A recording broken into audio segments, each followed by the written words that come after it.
Hi there, folks. So, the subtitle of our podcast, it's called A Journey into Modern Day Parenting. And yes, it's about parenting, but it's also very much a journey for us as clinicians.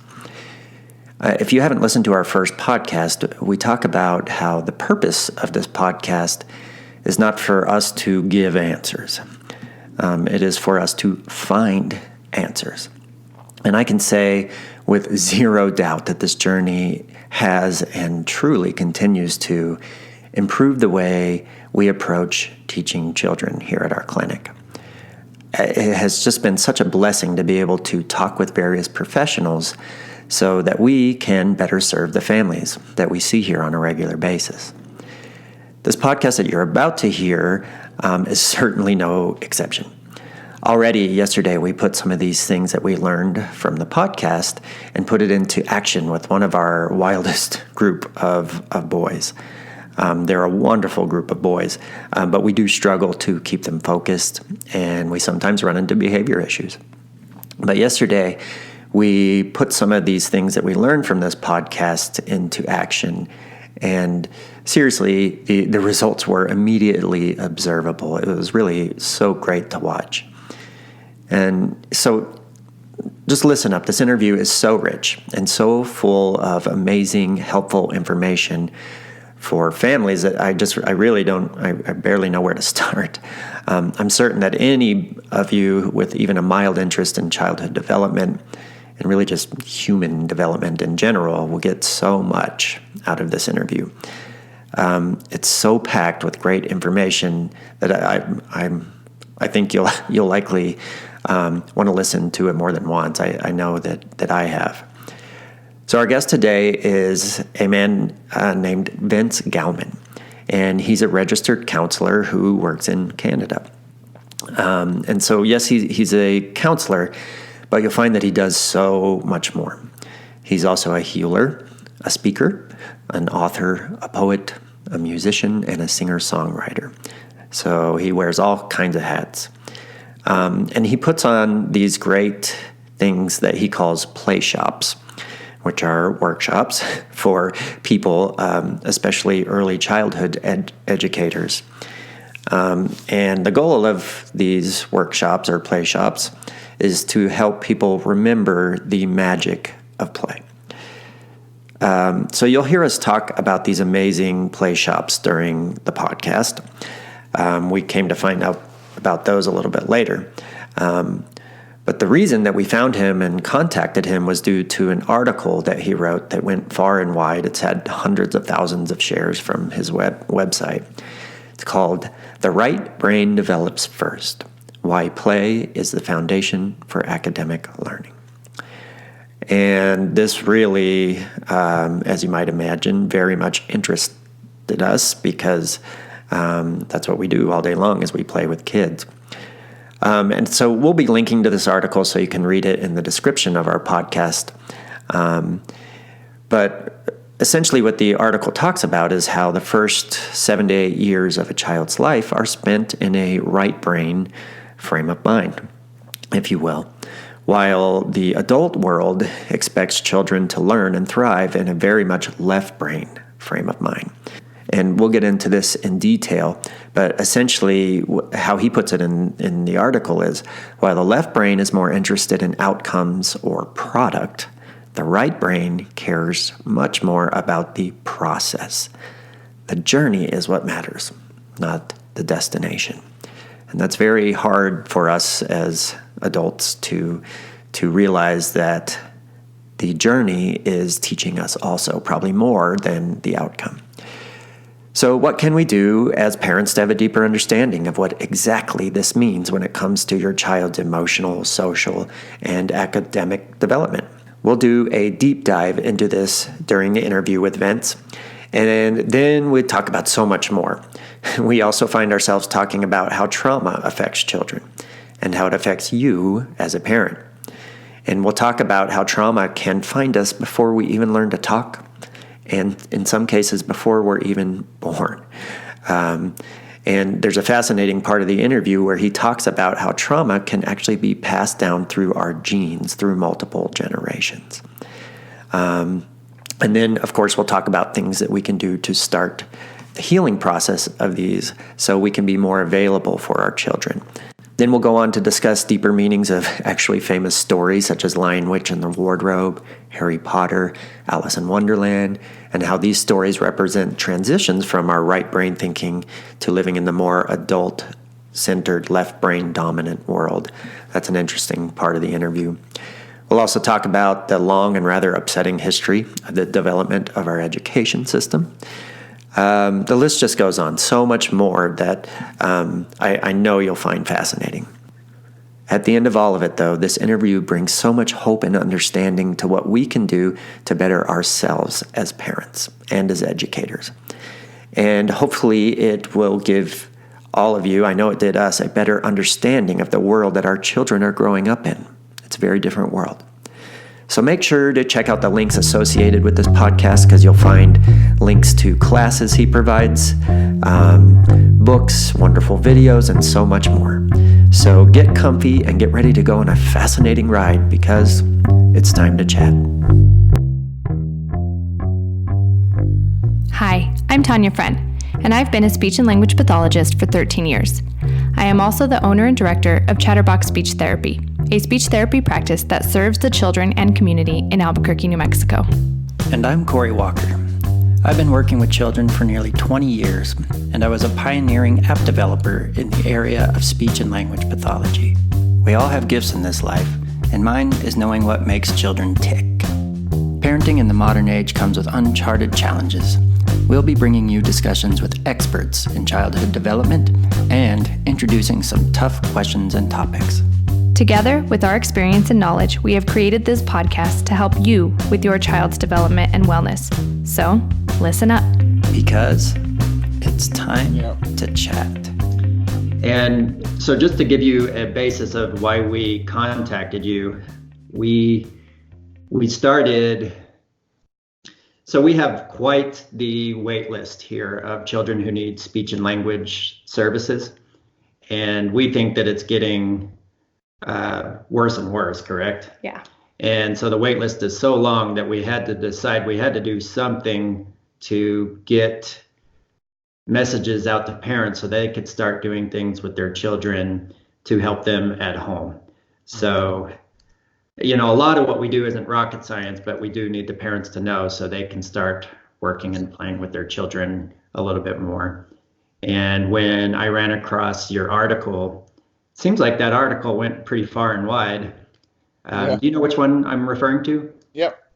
The right brain develops first. Why play is the foundation for academic learning. Yeah, it's been published multiple times, and it's been shared from Facebook alone, from my website, almost 400,000 times at this point, which honestly is mind-boggling to me. I would have imagined that when I first wrote it. Yeah. So we wanted to, I wanted to just get a lot more information from you regarding that article. And have other of your articles been as popular? Well, nowhere near that amount, but definitely I can tell you the articles that have also been well received, and I'd be happy to list them for you. But one that I would recommend is called Connection Precedes Learning and Self-Regulation. I think the subtitle is Why Relationships Are Foundational in some way. I don't remember, but basically the title is Connection Precedes Learning and Self-Regulation, and that is the basic premise of that is that before self-regulation comes co-regulation, and we're talking so much about self-regulation, but what's missed is co-regulation, and that's such a big mistake to not see it in that order. We bypass the relational aspect, so vital to child learning and development. Yeah. It's interesting that you bring that up because, so like Corey was saying, we started to our numbers were coming in faster than what we could keep up with. And in New Mexico, there is a shortage of teachers. There's a shortage of speech therapists, occupational therapists, and the list goes on. And so part of the problem that we've been having is as our numbers go up, the length of time that children are needing our services have increased too. And we know that part of that is things that are happening at home, or I should say things that are not happening at home. And so Corey and I put our heads together and we developed this podcast to reach out to parents, to help inform them, to provide resources to them, and start, in a way, getting in their homes and starting to make a difference in that area. And we just, part of our Time to Chat movement too, is we just started doing group therapy, and our groups focus on mindfulness and meditation and the relationships and the social aspect of communication and social aspect of language learning, and of course everything else, and play. So that's where we're at, and that's why your article was like, oh my gosh, we need to talk to this guy. Yeah. And tell me, what is it that you feel is missing at home that you think is vital, that you're trying to bring awareness to?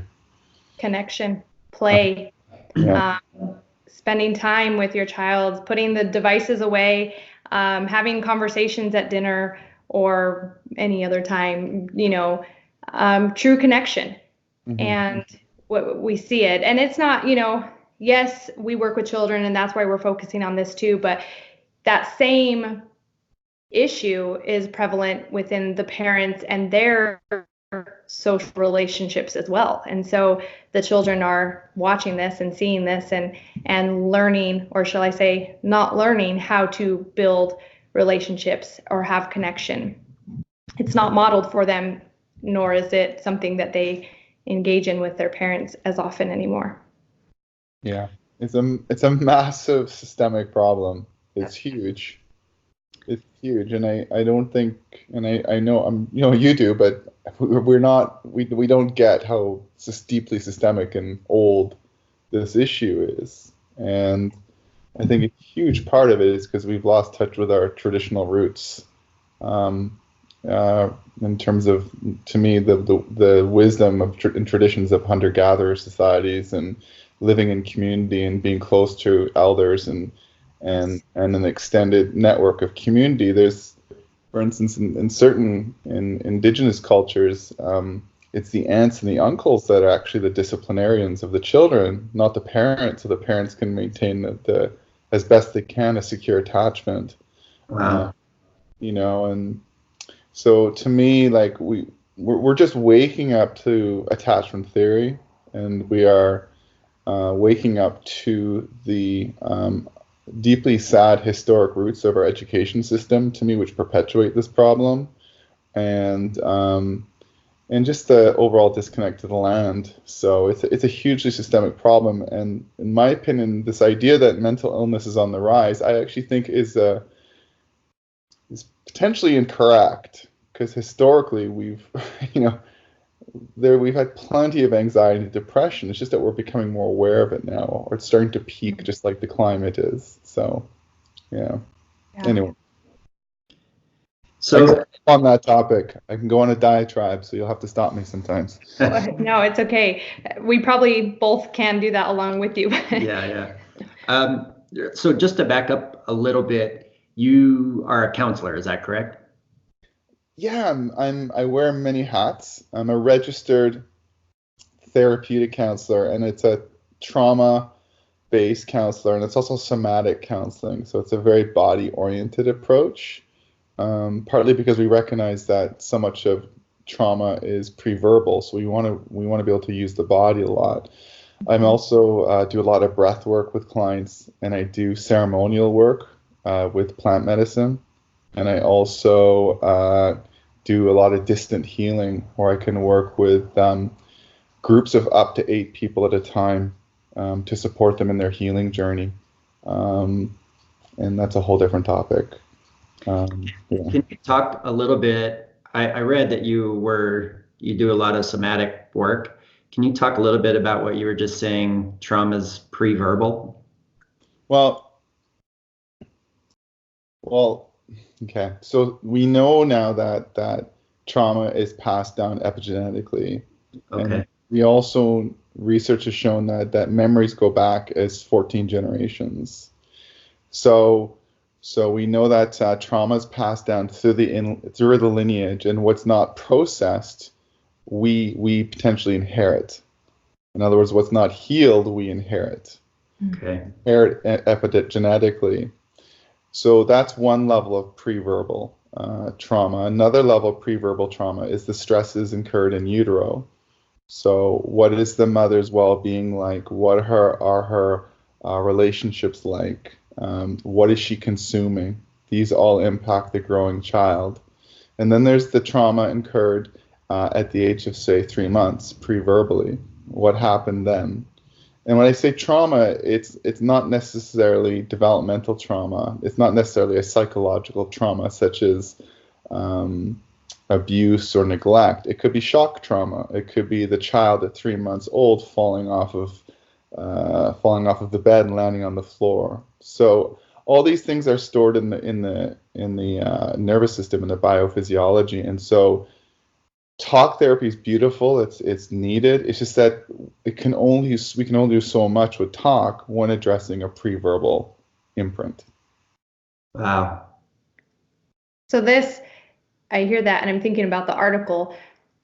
Talk therapy maybe, or possibly uses that left brain, that outcome. You talk about it, you get an outcome. Hopefully you feel better about it. But the things that you're talking about, using the body, using breath work and all of that, is also incorporating right brain. Well, the way I was trained was to look at the somatic approach, and to healing in general is a very right brain to right brain approach. So we want to have the client, it's less about understanding it, although understanding what happened. It's not necessary that someone understand what happened to be able to create it. They don't need to have a timeline of what happened, which is the left brain function. But what they need to do is to have an awareness in the body such that they can uncover these trapped imprints and have them move through their system without necessarily knowing the roots of that imprint. Because that imprint may be 3 generations ago. Now, there was a study, and I honestly cannot quote it, so forgive me, but there was a mouse, a female mouse, and what they did is they gave her the smell of a rose. Now, they kept presenting this rose to her over time, but then what they did is every time she smelled the rose, they shocked her. So then what happened is so they kept shocking her when the rose was presented, and so there began to become a physiological reaction associated with the smell of the rose naturally, even when the shock wasn't presented. So she had a baby, that baby had a baby, that baby had a baby, and that baby had a baby. So 5 generations down, they presented the rose, and the mouse had the same physiological reaction. Now, just to make sure I do give some credit, I believe that study comes from a book called It Didn't Start With You, which is an excellent book that provides plenty of research on intergenerational trauma. But the point is this, and I educate my clients on this, is that it didn't necessarily start with them. And that's why a body-based approach incorporates the mystery of healing, which is we don't necessarily know. So that's one element of right brain to right brain, but I won't go much further than that at the moment. Yeah. No, that was great. Can you, I think most people more or less understand that right brain is a little bit more creative side, left brain more analytical language. Can you, maybe for people who don't know much about that, just kind of talk a little bit more about right brain in particular? Well, a very simple way to differentiate them is there's the measurable and the immeasurable. So the way I look at it is the left brain is more interested in the measurable, and the right brain is more interested in the immeasurable. So, or unquantifiable. So when we look at a small child, they dwell in the immeasurable. There's really nothing quite we can say that's quite quantifiable about them, unless you're counting how many diapers they use or how many times they spit out their food. So we're talking about them living in a deep state of presence and attunement to their surroundings. Right. They're awake, aware, connected.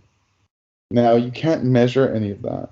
You can't measure awakeness, awareness, attunement. Maybe you can if with some high-level sophisticated technology that measures the brain, but I'm not talking about that. I'm talking about the basic nuances of living and life that exude from a child. So they have that quality. They have that quality to stare in your eyes that is just beautiful, and it's a state of wonder. Now, again, you can't quantify wonder. They feel deeply. They absorb deeply. They emote deeply. They emote in an unbridled way. Okay, so these are all, again, the unquantifiable. These are the domains of the right brain, but I will say it's also the domain of just the feeling, breathing, body, and the spirit that infuses the body and the heart, which is the brain in its own right. Yes. And from Heart Math Institute, we know it emits the largest electromagnetic field of all the organs, including the brain. So now, the right brain develops first we've measured this based on blood flow. Not we, but people have measured it based on blood circulation. There's more blood circulation going on in the right hemisphere. But as the child gets older, the left brain starts to have more circulation in it. It starts to develop more, and then there becomes more of a balance. Now, the left brain is the more, it's kind of the busy bee. It's the organizer, the quantifier. It's the part that plans, organizes, categorizes. It's kind of like the adult brain. It's the parent that says, "Have you done this yet? Did you do your homework?" It takes care of the to-dos. We need the left brain. And if you're going to dial a phone number, even though people don't dial phone numbers anymore, Right. dial a phone number, you're not going to be able to take those numbers, put them in sequence, dial them in sequence. You need the left brain to do that. So it's the time space part of the brain. It's this number goes and this number goes and this number goes as a sequence, as a time. So that's another way of looking at it, is the right brain dwells in no time. The left brain dwells in time.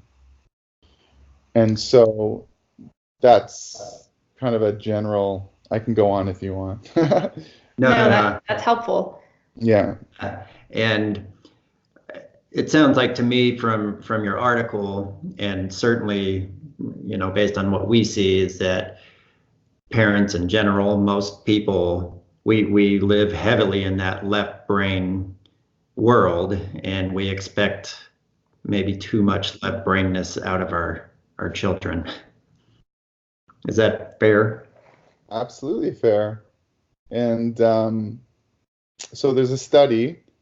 It showed that children in elementary school who are the most creative garner the least amount of favoritism from their school teacher. I'll say it again. Children who are the most creative in elementary school garner the least amount of favoritism from their school teacher. So to me, that's sort of simply is a simple way of answering your question. Mm-hmm. I love that. I do too. It's a simple way of answering your question. And so basically, children are groomed at a young age to lose their innocence and fit in. Mm-hmm. They're groomed at a young age basically to leave the right brain, to become quite, quote unquote, successful in the left brain. Now, there's a mythic journey aspect to this. If we look at our mythical stories, so you look at Harry Potter, for instance. Have you read Harry Potter or know of Harry Potter? It's funny you should bring that up. We just dressed up as Harry and Hermione last week for Halloween for the kids. So well, you kind of look like Daniel Radcliffe, actually. Older Daniel Radcliffe. So to me, Hogwarts represents the right brain, symbolically. And everywhere else where the muggles are, that represents the left brain. Wow. And so platform 9 3/4 is kind of the corpus callosum. It's the part of the brain that separates the left and the right. Right. But we can look at these mythical tales such as Alice in Wonderland. The rabbit hole is the corpus callosum. We look at the tornado in Wizard of Oz. That's the corpus callosum. The Lion, the Witch, and the wardrobe is the corpus callosum. So we're moving from left brain to right brain in those stories, but eventually they have to come back to the left brain because they take the gifts of the right brain that they learn in the right brain, the wisdom, the skills, the newfound awareness, the courage, and they have to bring it back to do something with it. And it's Joseph Campbell's hero's journey. So children are born in the right brain, but they have to leave it. They have to leave it. They have to lose themselves in a way. And then they have to go on this mythic journey of trying to find that mythic quality again that the right brain connects them to, which is their immeasurable spirit. But the problem is in the society, we don't have any elders. Sorry, that sounds like a black and white statement. We're bereft of elders. And there's certainly no initiation. In traditional cultures, there's an initiation at age 13 where it's like, we're going to bring you back into the mythic world. We're going to put you through a rite of passage to connect you to your mythic self so that you can then essentially go from youth to adult and then be able to bring those gifts and capacities back to the village so you can use them. So, but the school system was traditionally designed not to support creativity, not to nurture the mythic self, but to actually sculpt children, mold them to manufacture them into little workers. Yeah. So they could feed the growing economy, the Industrial Revolution of the late 1800s, and become obedient citizens that feed the growing economy. So the school system was designed in large part to ultimately pump more money into the people who run the economy. Now, if we add the fact that Protestant correctional institutions, if we go even before that, were designed to break the will of children, because the will is related to the word wild. So we don't want wild children, because a wild children is a willful children, and a willful children is harder to control. So we need to control the child so that the child doesn't go to hell, quote unquote. Mm-hmm. And so we will do whatever it takes to break their will, including severe forms of abuse. Then we can add the colonial aspect of the residential schools and how the pure genocide that occurred there, and just the brutality of what we called education at the time. So we take those three trauma imprints on a societal level, and we add the fact that we have this very industry-based society that's disconnected from the land and from elders and from rites of passage. You're going to have a left brain dominant world that's disconnected from the mythic self. And so because we don't know that, we parent and educate children to fit into that matrix. Yep. To fit into that matrix. And that is why in so many examples when and we see this with, say, Janis Joplin or John Cleese, where they wanted to do something different. They wanted to be an artist. They wanted to be an actor, a singer. And the parent goes, "Why can't you just get a job, a simple job become an accountant?" We don't like them breaking rules and living their own life. So they fit in, and it makes everyone, quote unquote, happy. Yeah. My long answer to your question, but it sort of summarizes it for me. Well, and one thing that we've been talking about, it fits right in, is that, or that we're trying to explore and trying to get our parents to realize, is we come with the natural tools that we need, and children especially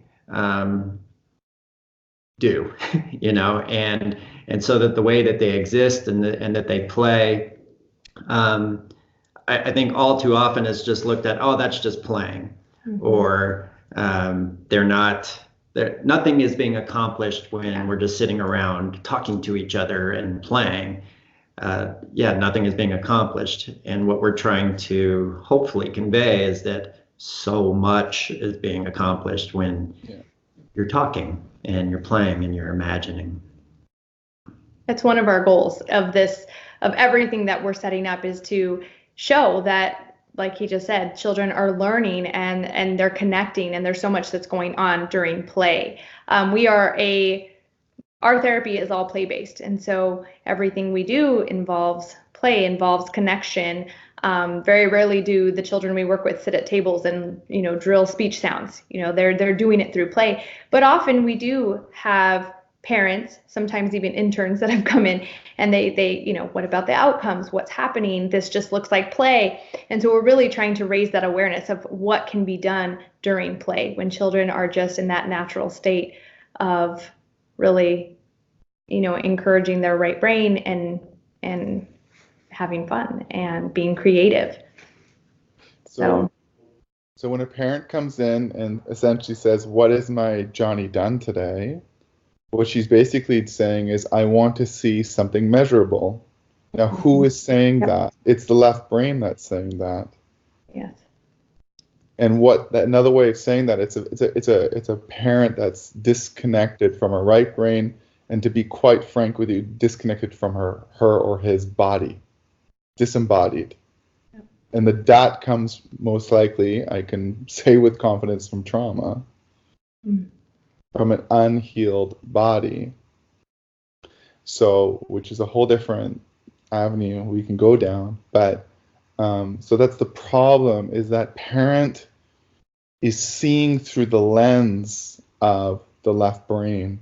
And so that parent is looking for signs for markers that'll make her or his left brain satisfied. Yeah. It's a saying that a parent tells a child to put on a coat so the parent feels warm. Yes, exactly. So a question I ask my participants who are in my play shops and keynotes is, I say a question that could be one of the most important questions you ask yourself is, who is this for? When I need my Johnny to achieve a certain result, is it for Johnny or me? Yeah. Super important. If parents get that, let alone all people, we'd have a much more conscious world, and we'd stop projecting our stuff onto others, onto children in this case. Yeah. And you brought up your workshops. Yeah. Can you talk a little bit about those? And I'm assuming that your workshops are to help people get more in touch with right-brained living? Yeah, and I have to also be careful that I don't come across as saying the left brain is Darth Vader and right brain is Luke Skywalker. So I make those clear in my play shops, and I call them play shops because, to me, work is a symbol of an imbalanced brain. We're turning children into little workers.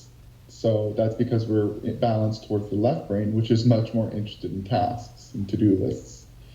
So I call them play shops, and I lead a whole bunch of types of play shops. So remembering to play is probably the one I'm most known for, and I've led the most times. But I also do play shops on intuition, which would probably be the topic I've led second most. And the intuitive focus of that is to A, connect to your own intuition, and B, to recognize that children are naturally intuitive. They're born deeply intuitive. In fact, I would go beyond that and say it's actually instinct, which I actually think is slightly higher level than intuition. And then I lead play shops on communication and leadership as well. And a communication topic, for instance, would be on empathy and how to be empathetic. And I provide research and stories on how an empathetic approach really has a massive impact on improving the child well-being.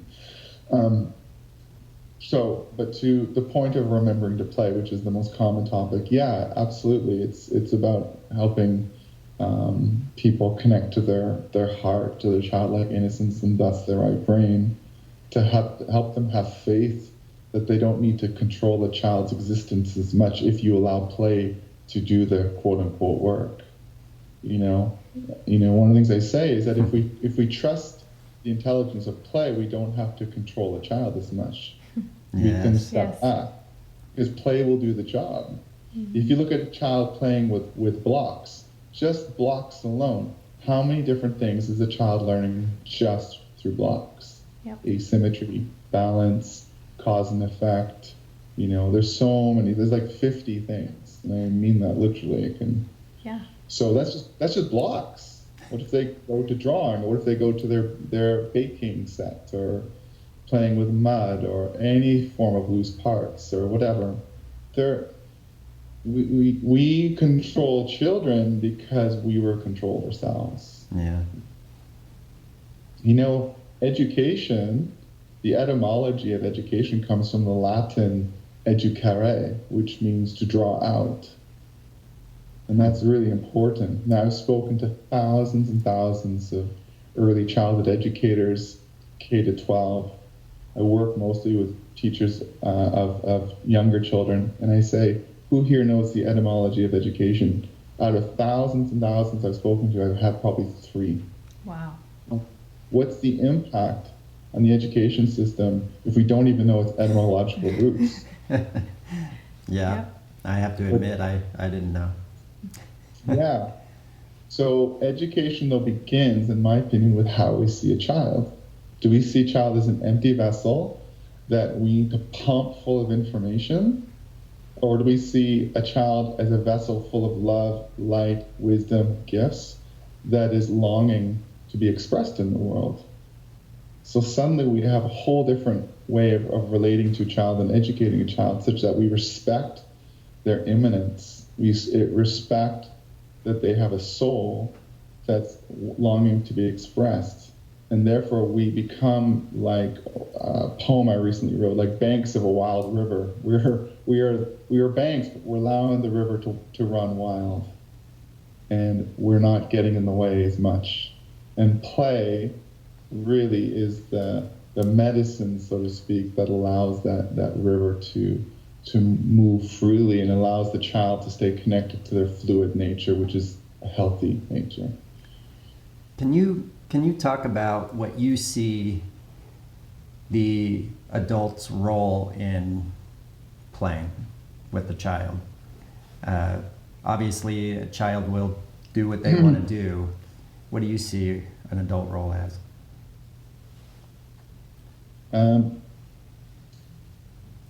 I think that to be very realistic, some kids definitely need an adult to say, "Hey, let's." Mm-hmm. Sometimes kids need that. They need a parent to say, "Hey, let's play this game. Let's stack these blocks and get this ball and play bowling."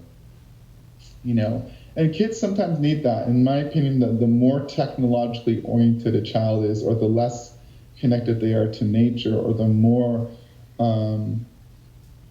sedentary that child's life has become, a parent may need to initiate harder to say, "Hey, let's." Yes. Yeah, we experienced that. Absolutely. But when a parent is exhausted, stressed, without enough support in terms of a partner or extended family, or sick, or has mental illness, then that's less likely to happen. So that's a sort of a realistic side of things. On the other side, I feel that parents' job is to give lots of space to the child. There was a study, there's an article called, it was New York Times, it was Grant, I can't remember his last name, but it was want to raise a creative child, step 1, back off. And in the article, there was a study that showed that they compared children who were highly creative as compared to children who had sort of average levels of creativity. And the children who were the most creative had 1/6 the amount of rules and structures. So if the parent backs off a bit and allows space, and the teacher backs off, it's incredible what can emerge. And and like I said, there's a place to step in. So it's a fine line, and but generally it's trusting the child will find something to play with, and that means trusting moments of boredom as well. Like, we don't have to steal their moments of boredom. Out of boredom can come great amounts of creativity. So, but trust play, and I also want to say, I think an adult's job is also to expose the child to many different things, or to take them into nature, present an instrument to them, show them, read many types of books to them, expose them, and see what sparks fly. But don't expect or be attached to sparks flying in a certain area. Right. Yeah. I have a book called Let the Fire Burn, Nurturing the Creative Spirit of Children, and it's one of the things I really emphasize is to expose them to many things that will make their fire spark, but don't have an agenda like gymnastics. She needs to do gymnastics because I did gymnastics. Well, that's not where her fire is burning. Yeah, so it's not about the outcome. It's not about what they're learning. It's about the process more than the outcome, correct? Yeah, it's about what we say is it's process over product. Right. Okay. And like you said, it's also not about what we want them to get out of it. It's us taking a step back and watching to see what magic happens, just letting them figure it out on their own or explore it on their own. Again, like, if we trust process, then we need to be connected to our right brain, because that's what the right brain is about. It's about process. Product is a left brain function. So one of the reasons why we are more interested in product over process in our society is because we're left brain dominant. And one of the reasons we distrust play is because we're left brain dominant. But play, in its purest sense, is about process, not product. Absolutely. A child will have to tell you that they want to become an astronaut, but the next day they'll tell you they want to be a fireman or a firewoman. So they're not attached to outcomes or products. They're still in process. So they're going to move fluidly from one thing to another. They're going to move from one loose part to another loose part, one idea to another idea. They're not as attached. But the moment you take that child and you expect certain outcomes when they're still in their formative years of 0 to 7 and very much right brain dominant, then what you're doing is you're imposing a product-oriented approach on a fluid system that's more process-oriented. And that, to me, is a deep harm to the growing child. We need to let them stay in that fluid state, and play supports that. That's the key, especially unstructured play. Ideally, if there can be plenty of unsupervised play, ideally play where they're in wide open spaces in nature, exploring, free. They can use their whole body. They don't have to always be outside, but that's the key. Play keeps them in touch with the fluid process state. Can you, sorry. No, you can. Possibly, can you give us maybe an idea of what a child would look like whose left brain is being nurtured, I guess, more than the right brain, or there, and maybe, I guess what I'm getting at with this is how devices are playing a role in that, because I do know that some parents hand the child an iPad and say they're playing a game on the iPad or watching a movie or something like that, and to the parent that's considered play. However, the play that you're talking about, wide open spaces, unstructured, using their imagination, using their body, is very different. And so what kinds of things would we see from children who are predominantly getting the kind of play that involves devices or watching TV? and not moving, not out, not using their imagination. So what was the question? What do we expect to see from them? What might we see? What might that child look like in comparison to a child who is allowed to have the freedom? Like what might be some of the behaviors that we see from children who aren't getting that right brain Right. Well, input? you might be going slightly outside the bounds of my expertise with that one, given I don't work with children. But I will say this: I strongly support parents who have very strong boundaries around technology, Okay. and I would highly recommend keep video games away from them as long as possible.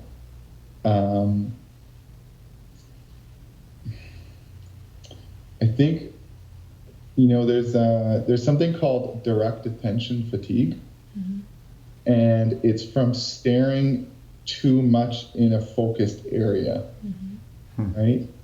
So if you have a child who's the right brain creates a vast like lantern awareness. So there's lantern awareness and then there's flashlight awareness.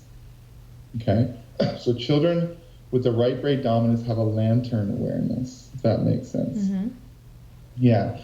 So if you take what's naturally a lantern awareness and impose things on the child or give experiences with the child that moves them to a flashlight awareness, then what happens is that children are going to start to get something called direct attention fatigue, or they'll get something in China which is diagnosed as myopia. I think it's called myopia. I've heard Hence of that. myopic. So it's too much of a strain on the child's attention and on their eyes to stay focused to that degree when they're naturally wide open. The same with literacy. If you teach, to me, a child learns to read when they're ready. That's the time to learn to read. Let's not have an agenda on when we think they should read. But if you think about it, the right brain is not really interested in specifics and details. But if you get a child and you're getting her to read along lines after line after line, when her brain isn't ready, then that's another way to move her from lantern to spotlight focus. Now, to me, it's hard on the developing brain and hard on the developing nervous system. That's why we know from research, and there's so much research to show that children thrive in wide open spaces. They thrive in nature. They thrive in unstructured play more than structured play because they are able to stay in that lantern focus. And so technology narrows that focus. It keeps them staring at an intensely lit screen when their eyes should be wide open looking around. So I think and part of it is I think it's too early to know what the impact of the technological revolution is on children and the iPhone revolution on children. But yeah, so it's early days, but that's my general opinion on that. I hope that made sense. Yeah, complete. That was perfect. Okay. Yeah, and you mentioned in your article as well that teaching kids, trying to teach them more left brain things like numbers, letters, reading at an early age can actually have an adverse effect. I think you said something about learned stupidity because, I don't know, you want to expand on that a little bit?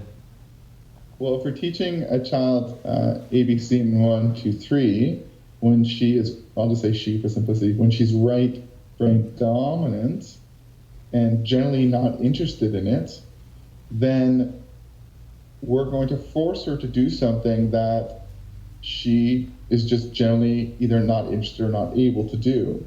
So now, if we test her, grade her, assess her, rank her, report her, then what's going to happen is that she's going to, at some level, potentially feel like she's stupid. Yeah. Especially if you add the comparison factor, which happens in school systems. Or it could be at home, you compare her to her sister or brother. Yep.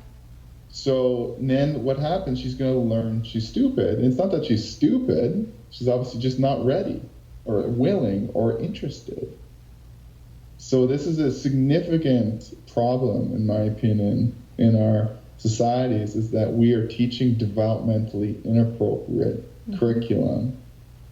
This is why the Finnish school system has been revered increasingly, because they bring a play-based approach from what I believe is 0 to 7, the formative years. By the way, I think it's interesting that we've called 0 to 7 the formative years, and that's also aligns with the brain development. So, yeah, so it becomes learned stupidity. You know, another way of saying this is the more we push and promote those things that can be measured on children, the more they grow up feeling like they don't measure up. Yeah. Yeah, I love that. And the more that they are probably showing signs of behavior problems and becoming the quote unquote problem child at school, because that we do see some children who are kind of fighting that. You know, they're right brain, they want to play, they want to use their imagination, and sometimes those children who come to us for therapy after they've been at school all day, you can just see they're worn out. And that's probably the child that's been told a million times in one day, and trying to push them into that mold. So yeah, I'm just going to turn on this light here while you guys are talking, No because the darkness is setting in. It sure There you is. go. Yeah. Yeah, absolutely. I think we need to be careful that we don't confuse a defiant child who has some oppositional defiant disorder, quote unquote, which is a whole different topic, is the DSM, versus a child who's fighting for his right to exist in his right brain, Right. in his heart. Right? So it's like, what happens, the child is fighting for his right to be a child, and then we punish that child. Yep. And then we label that child with a disorder, and then we give that child Prozac. Yep. Or Ritalin, sorry. So, you know. Yeah. It's, Or other therapies. or other therapies. Yeah. And meanwhile, are the parents saying, wait a second, or the teacher saying, wait a second, particularly the parents, how is this child acting out something that I am afraid to look at in myself? And that's a whole different topic, you know. Yeah. Yeah, so we have a systemic, we have a culture that has systemically suppressed the innocence in the right brain. We've suppressed imagination, because a person that grows up with an imagination who's creative is harder to control. Yep. Yep. So we want people to fit in. We want people to comply, to conform, to be obedient, to not question. And the school system was designed for that. Yeah. And we're all bought in, except for those who are waking up. Yeah. So the school system has a massive change that it has to make if it's going to wake up.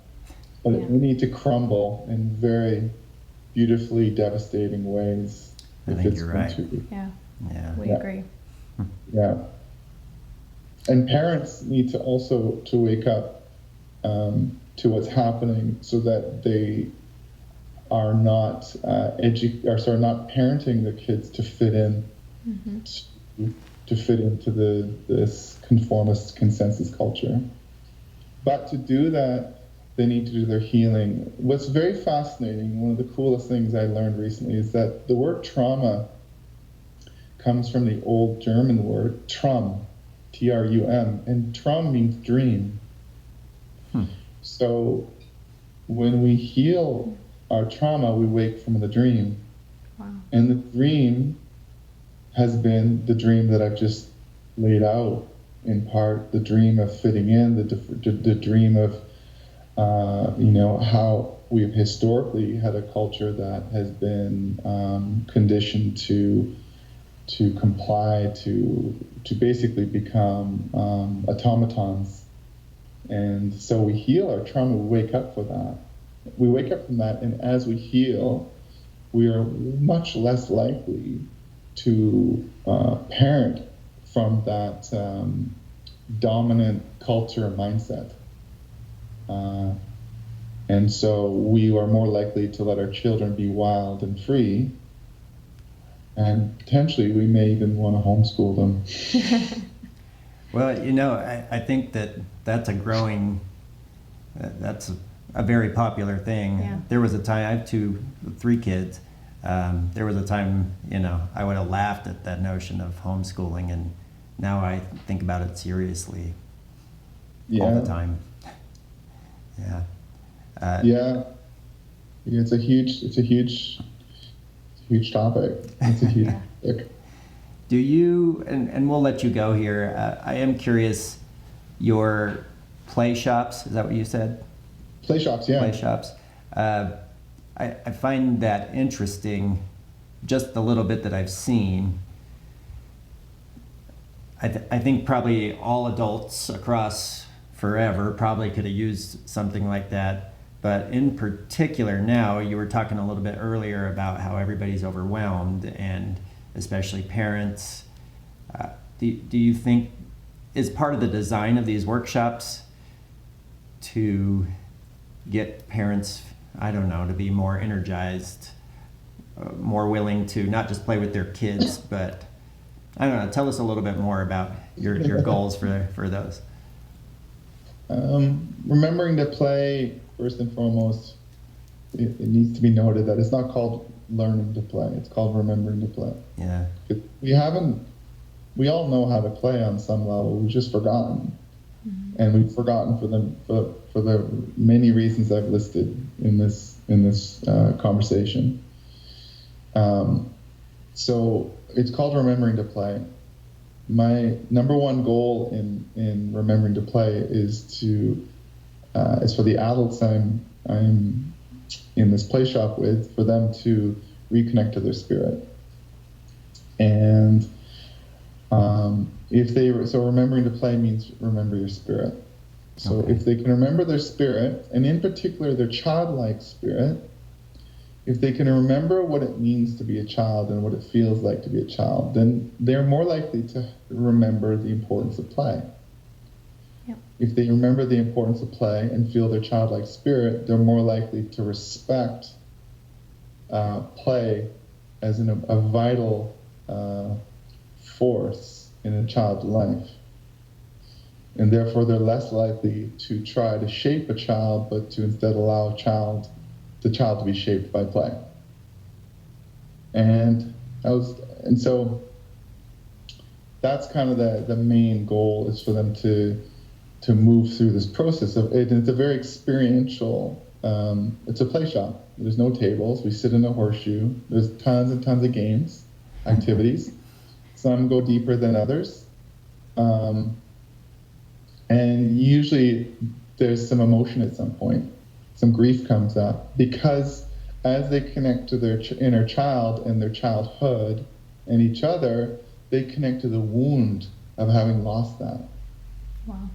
So as they connect to the feeling of play and the feeling of freedom that comes through play, there's a corresponding wound. There's in my work and with clients in my therapeutic practice, we say with the longing co-arises with the wound.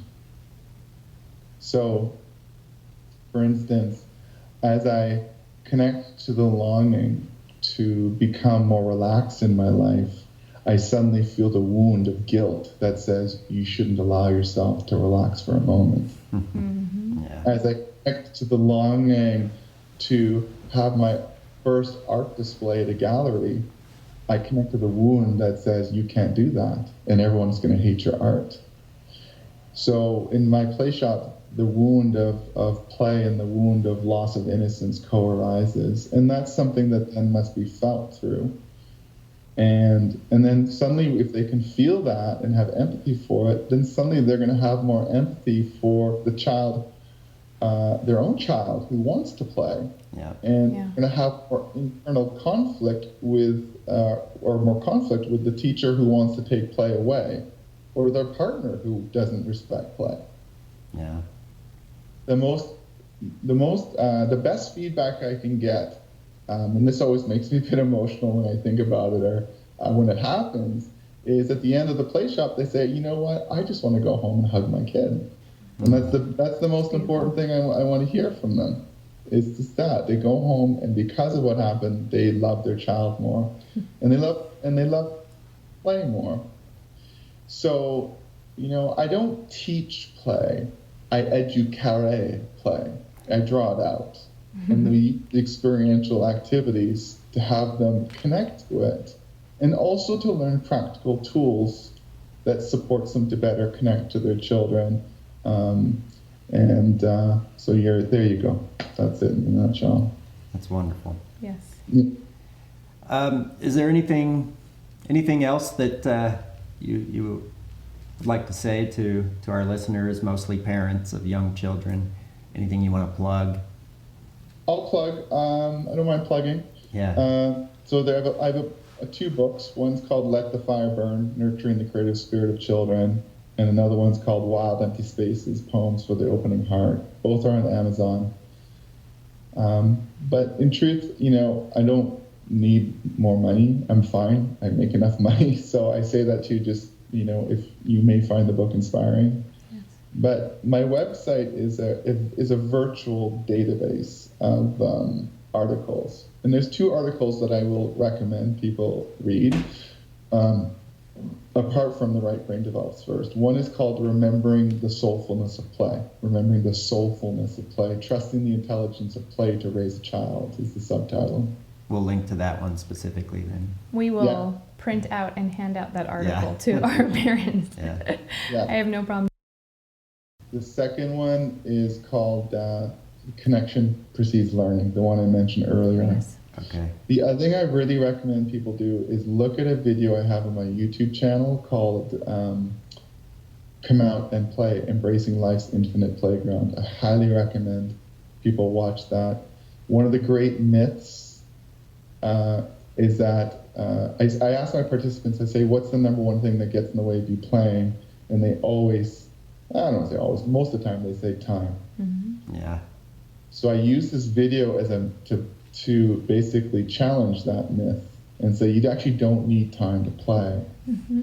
Because right now I could just go like that to you, and you put my hands on my ears for people who may not be, or make a funny face, and now that takes a second.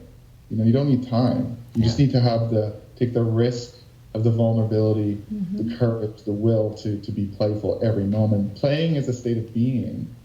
Everywhere I go, I'm being. I don't need to get somewhere to be. It's already in me. So I bring play wherever I go. Yeah. So the last thing I'll say, please watch that video. It's inspiring. And then the last thing I'll say is this, and this is to me like the most important thing. I ask people at the end of my talks, I say, name one thing in the natural world that's linear. I say, name one thing in the natural world that's linear. Now remember, the left brain loves linearity. And we need linearity. I'm glad we have linearity. It's part of the human experience. But what is one thing in the natural world that is above and beyond any human creation that is linear? And the truth is nothing is linear. Nothing is linear. So then I say to my participants, I say, okay, so when you look at children, children don't move in a straight line. They don't think in a straight line. They don't dream, act. They're very non-linear. When they move, they're doing cartwheels and twists and turns and spirals and circling. They're bouncing up and down all over the place. They're squirming in their chairs. Okay, so if we remember that the non-linear nature of life that we is connected through the right brain. Now the right brain is primary in our development. So in other words, the non-linear nature is primary. Yep. So if you take And so it's been said that children are closest to God. You could say children are closest to the creative impulse of life. They're closest to the non-linear, immeasurable, mysterious nature of life. So if we take that part as well and understand they're actually so deeply connected to that, then we need to be very careful in how we raise them, how we educate them, that we don't remove them from that. They're pure expressions of that, and play is meant to keep them connected to that, and it's there to help them express themselves through in that fluid state, so that they continuously feel it in their system. Play keeps them entrained with, connected to, expressing from, in endless ways, that fluid, mysterious state. So if we can just remember that, and we remember the science that the right brain develops first, then we will have a higher respect for play and the role of play in child learning and development. And we'll have a higher respect for childhood, period. Period. Yes. That's my last word for you. I think that's a perfect way to end things. That's really wonderful. Thanks again, folks, for listening, and a big, huge thank you for Vince for making the time to chat with us. We hope that you all found it as interesting and as helpful as we did. Make sure to head over to our website, timetochat.org, to learn more about Vince and more about our program, Time to Chat. Thanks again, folks. Until next time.